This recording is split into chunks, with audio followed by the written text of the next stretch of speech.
নমস্কার, আমি মিঠু। শুরু করছি নজরে রাজ্য। বিএলএদের নিয়ে বৈঠকে ডাকলেন মুখ্যমন্ত্রী মমতা বন্দ্যোপাধ্যায়। 22শে ডিসেম্বর নেতাজি ইন্ডোরে মুখ্যমন্ত্রীর এই বৈঠকে মূলত ডাকা হচ্ছে কলকাতা সহ হাওড়া হুগলি লাগোয়া জেলাগুলির বিএলএদের।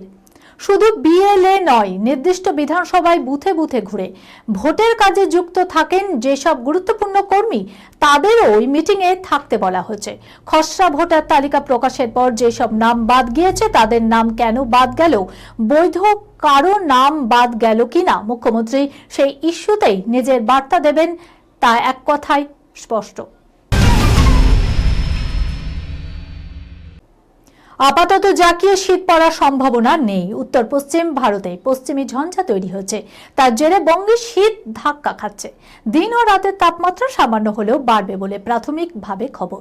সামনেই বড়দিন, সেই সময়েও কি বঙ্গে শীত এমনভাবেই খুঁড়িয়ে চলবে? সেই প্রশ্ন এখন বড় হয়ে দাঁড়াচ্ছে। এ যেন এসেও শীত আসছে না। কলকাতায় তাপমাত্রার পারদ দিন কয়েক হলো নামতে শুরু করেছে। আশায় বুক বেঁধেছিল সাধারণ মানুষজন। আলিপুর আবহাওয়া দপ্তর জানিয়েছে, আগামী কয়েকদিন তাপমাত্রার পারদ নামার কোনো সম্ভাবনা নেই, বরং চলতি সপ্তাহে সামান্য হলেও বাড়বে তাপমাত্রা।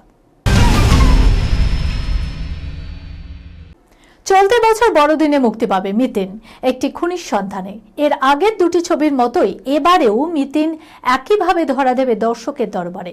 চোখে মোটা ফ্রেমের চশমা পরে, সুতির শাড়ি পরনে, দীপ্ত চাহুরি। ঠিক যেভাবে সাহিত্যিক সুচিত্রা ভট্টাচার্য তার কলমে সাজিয়েছিলেন মহিলা গোয়েন্দা মিতিন মাসিকে, ঠিক সেইভাবেই দেখা যাবে। মঙ্গলবার প্রকাশ্যে এলো ছবির ট্রেলার। খুনির সন্ধানে নেমেছেন মিতিন।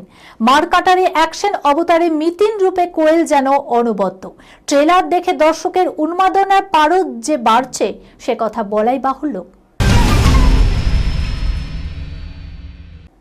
জোর কদমে শুট চলছে পথিকৃৎ বসুর নতুন ছবি। কেউ বলে বিপ্লবী, কেউ বলে ডাকাতের।